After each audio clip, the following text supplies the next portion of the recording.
Hi there, listeners. I'm Lindsay Boyd, Director of Traffic and Compliance at Ad Results Media, and you're listening to On the Mic, an Ad Results Media podcast. We started On the Mic to give you a behind-the-scenes look at the inner workings of this ever-changing industry. In the 20-plus years we've been in business, Ad Results Media has become one of the largest performance audio advertising agencies in the U.S. We've been fortunate enough to work with some amazing clients, including numerous Fortune 500 companies, tech startups, and direct-to-consumer brands. Now, it's time for us to share what we've learned in the years we've spent helping our clients succeed in advertising across channels like podcasts, radio, streaming audio, and YouTube. And what better way to do that than with an audio program of our own? During our next 4 segments, we will be meeting with senior copywriter Nathan Spell as we dive into Copywriting 101. So without further ado, let's get started. That's the great thing about Stamps.com. They grow with you. As much fun as I had, I couldn't wait to get back to my Sleep Number bed. Yep. I love my Third Love bras. They're hands down the most comfortable bras I've ever owned. I love making Blue Apron. I love it. It's my me time.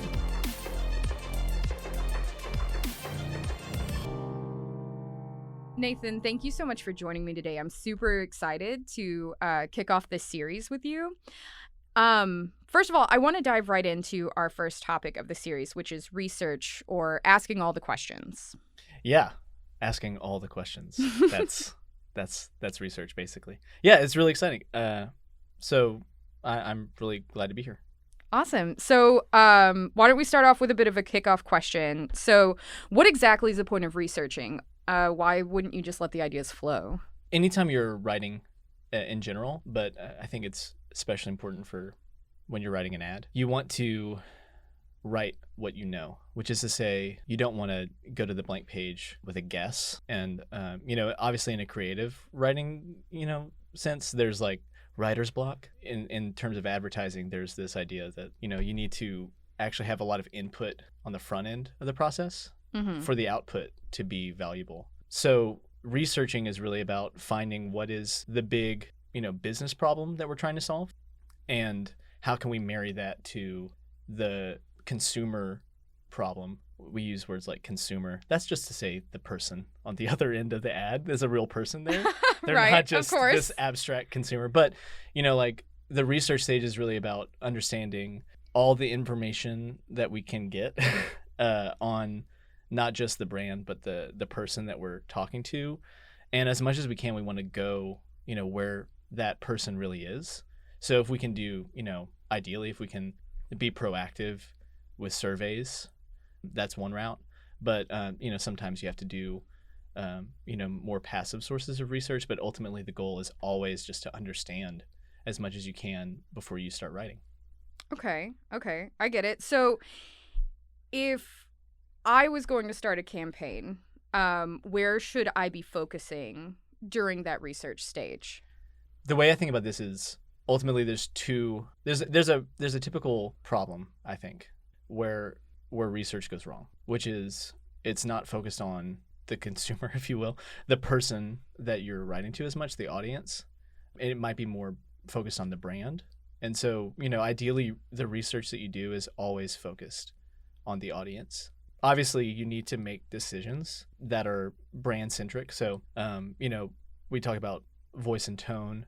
We might do competitive analysis, but ultimately the motivation behind that research is to understand the person. So, even voice and tone, which is I think typically like a branding idea, right? You're really thinking, how does the person want to be approached? Not so much how do we want to approach them, but do they even like the way that we speak? Do they like the tone that we take with them? And so if you think about competitive analysis as well, it's like, how do they interact with our competitors? Not how do we want them to interact? How do we want them to view the other, brands in this space? But, what's really there?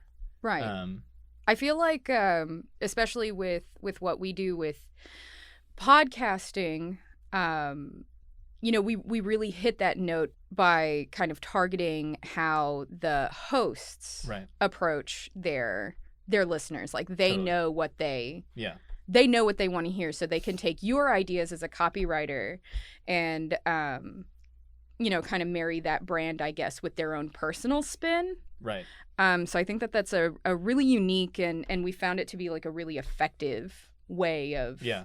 Well, and no one knows the audience better, right? I think than the hosts of a show. Like they're the ones that really understand their audience. So it's always, going to be up to them to take that even further to connect it, that last kind of, if you will, that like 2% of connection. But like on the copywriting side, we want to do as much as we can to think not just about the audience of like a show, but the right person for this product or brand. Like there's always going to be an ideal person you're trying to connect with.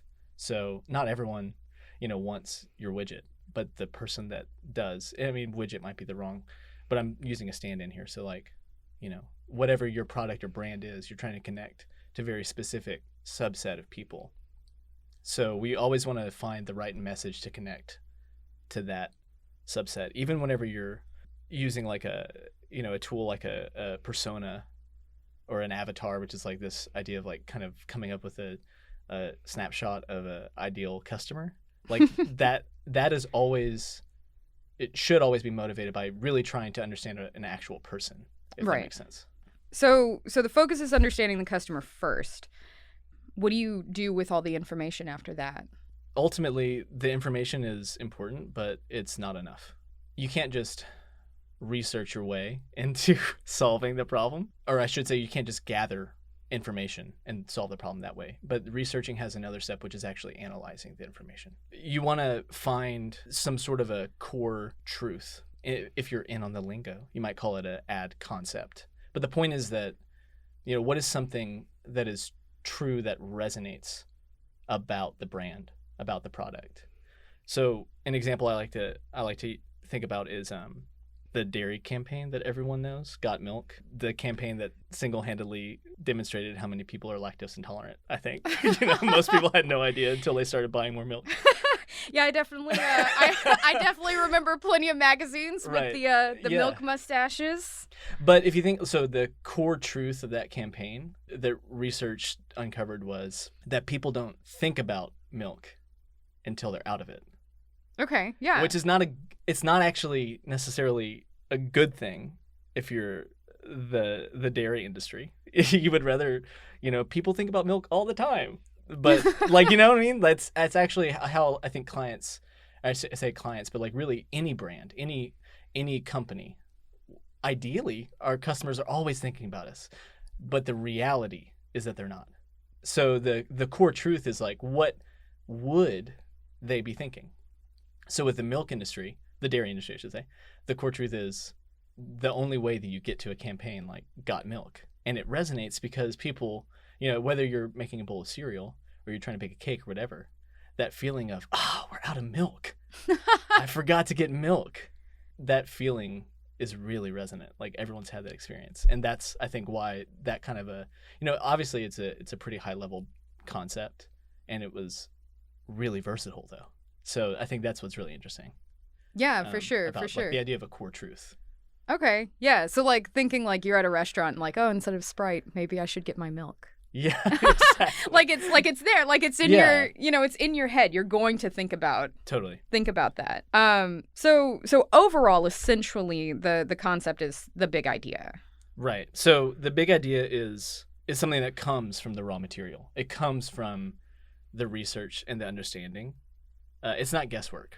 I think there's this idea of like the creative work that's just like, they're just making ideas happen. There's like this kind of freewheeling idea. But the reality is that there's a lot of, obviously we're talking about research. So it takes time and space like to take all the information and really mine it, analyze it. Because the goal ultimately is to find a new way of using data that everyone has access. The reality is the facts are out there for everyone.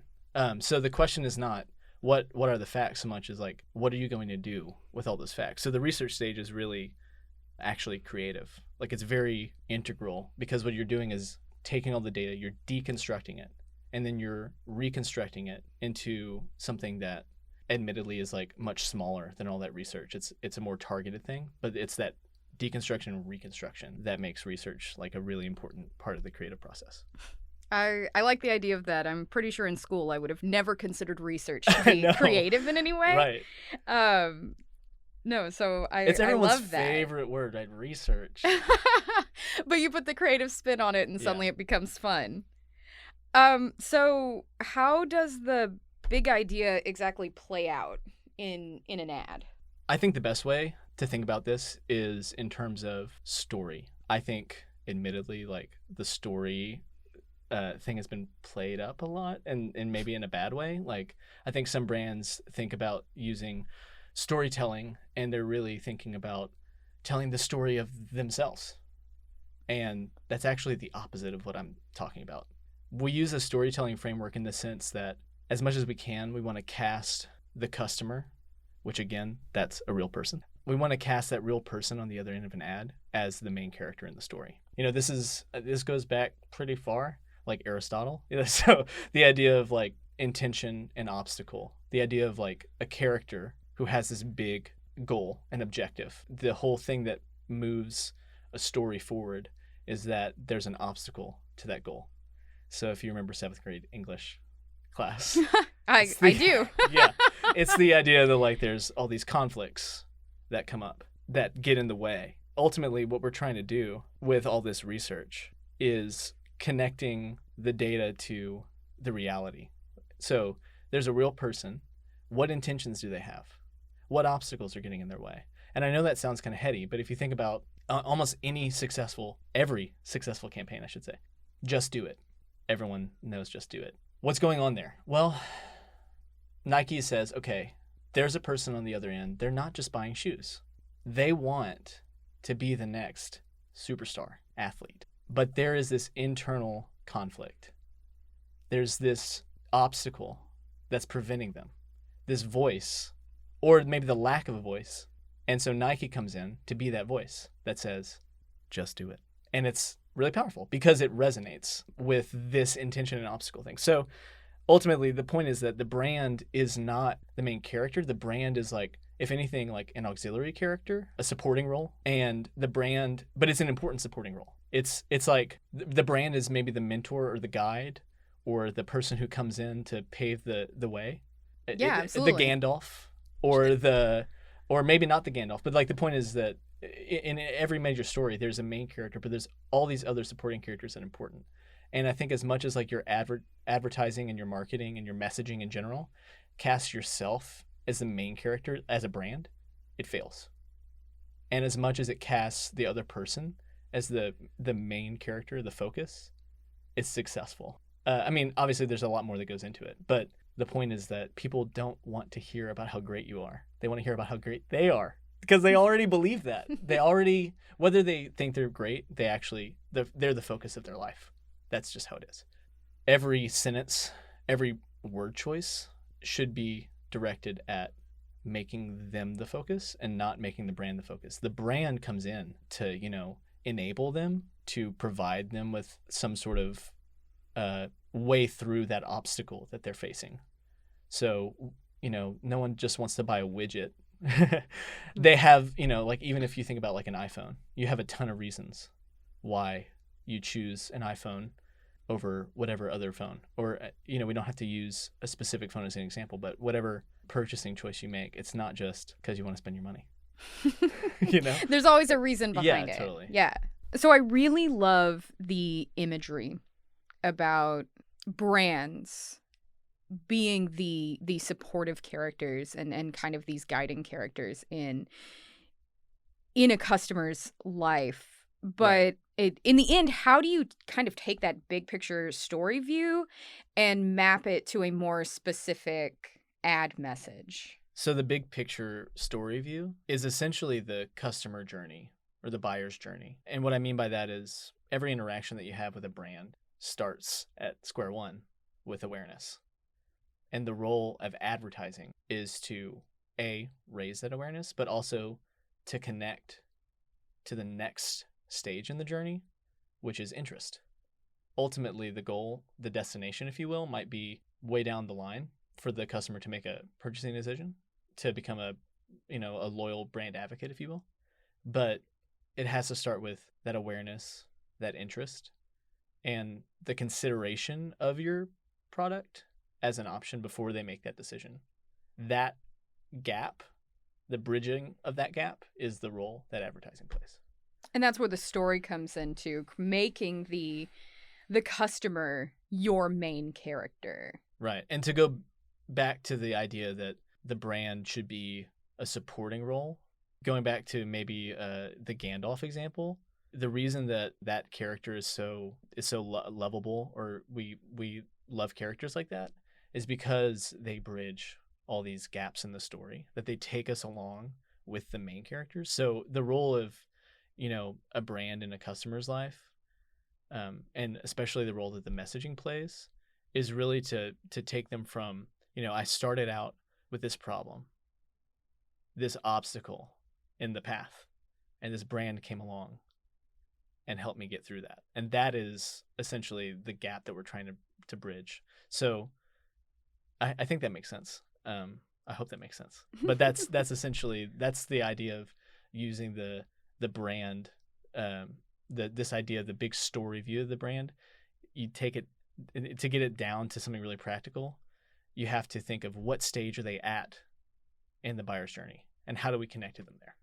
So in the customer journey, what we're looking at basically are 5 steps: awareness, interest, consideration, decision, and hopefully a result in favor of the brand. That's definitely one.